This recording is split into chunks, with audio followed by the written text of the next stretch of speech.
Photo में photo नहीं मिलती, और शायद मिलती होती तो रोजाना झगड़ा होता। वो कहता ये हमारा मामा है, दूसरा कहता नहीं तुम्हारा नहीं हमारा है, कोई कहता हमारा मौसी है, कोई कहता हमारा फूफा है। इसी झगड़े में पड़े रहते। ये तो करोड़ों करोड़ों लोग रोज जन्म ले रहे हैं, करोड़ों लोग रोजाना चले जा रहे हैं, और करोड़ों करोड़ों लोग इस दुनिया में हैं, लेकिन गजब उस परमात्मा की कला कि फोटो में फोटो नहीं मिलती, कुछ ना कुछ तो अंतर बना रहता है। फोटो में फोटो नहीं मिलती, इसलिए निसंदेह वो परमात्मा है, इसमें कोई संदेह नहीं है। परमात्मा है, लेकिन दुनिया में जो देख रहे हो ये सब काली खोपड़ी वाले ने बनाया है, सब काली खोपड़ी का चमत्कार है। और क्या सीखा है? आकाश में उड़ना सीख लिया, हेलीकॉप्टर से चल रहा है, हवाई जहाज से चल रहा है। इंसान ने आकाश में उड़ना सीख लिया है, जल में मछलियों की तरह तैरना सीख लिया है, समुद्र में जल जहाज में बैठ करके चल रहा है। लेकिन प्यारे जो सीखना था वो नहीं सीखा। क्या सीखना था?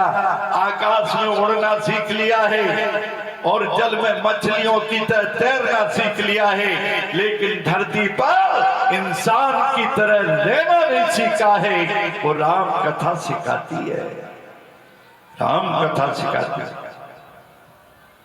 भ्रातृत्व प्रेम, भाई भाई में कैसा प्रेम होना चाहिए ये रामचरितमानस बताती है। बाप बेटे में कैसा प्रेम होना चाहिए, सास बहू में कैसा प्रेम होना चाहिए, देवरानी जेठानी में कैसा प्रेम होना चाहिए। इस प्रेम को यदि कोई ग्रंथ बताता है तो वो रामचरितमानस है। इसे व्यवहार ग्रंथ कहते हैं, इस संसार के व्यवहार को बताता। देखो महाभारत काल का दर्शन करिए। महाभारत काल में परमात्मा कृष्ण संधि पत्र लेकर गए, और जब संधि पत्र लेकर जाने लगे तो द्रौपदी बाल छुटका करके सामने आ गई और कहा भैया कहां जा रहे हो? कहा मैं दुर्योधन के पास जा रहा हूं, संधि पत्र लेकर जा रहा हूं। द्रौपदी ने कहा मैंने प्रतिज्ञा की है कि उन दुशासन और दुर्योधन के रक्त से मैं बालों को स्नान कराऊंगी। भैया मैंने बालों को छुटका करके रखा है, इसलिए मैंने प्रतिज्ञा की है उस दुशासन और दुर्योधन के रक्त से बालों को स्नान कराऊंगा। भगवान कृष्ण ने कहा बहन तुम्हारी ही बात सत्य होगी, मुझे जाने दो। भगवान आगे बढ़े, भीम गदा लेकर के आ गए।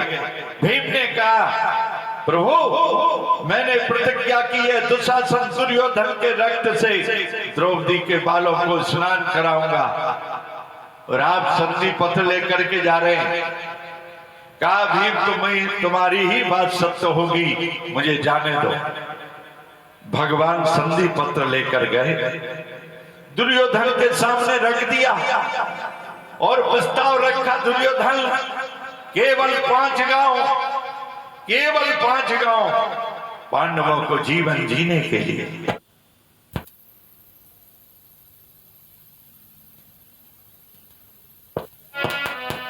पांडवों को जीवन जीने के लिए, पांडवों को इस धरती पर रहने के लिए केवल 5 गांव दे दो, केवल 5 गांव।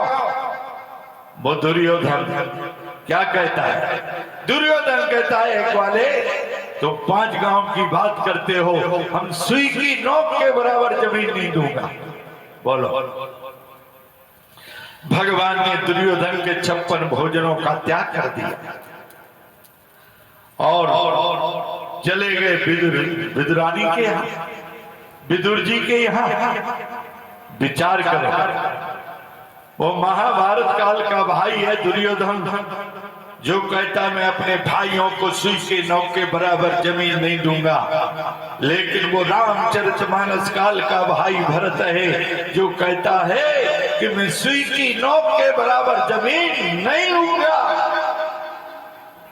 अरे जो भाइयों का हिस्सा खाते, जो भाइयों को हिस्सा देना नहीं चाहते, वो महाभारत काल के भाई हैं कि जो अपने भाइयों की विपत्ति को नहीं बांटते, संपत्ति को बांटते। मैं तो कहता हूं अच्छा हुआ कि परमात्मा ने मां के गर्भ में अदालत को नहीं बनाया। शायद परमात्मा मां के गर्भ में अदालत को बना दे।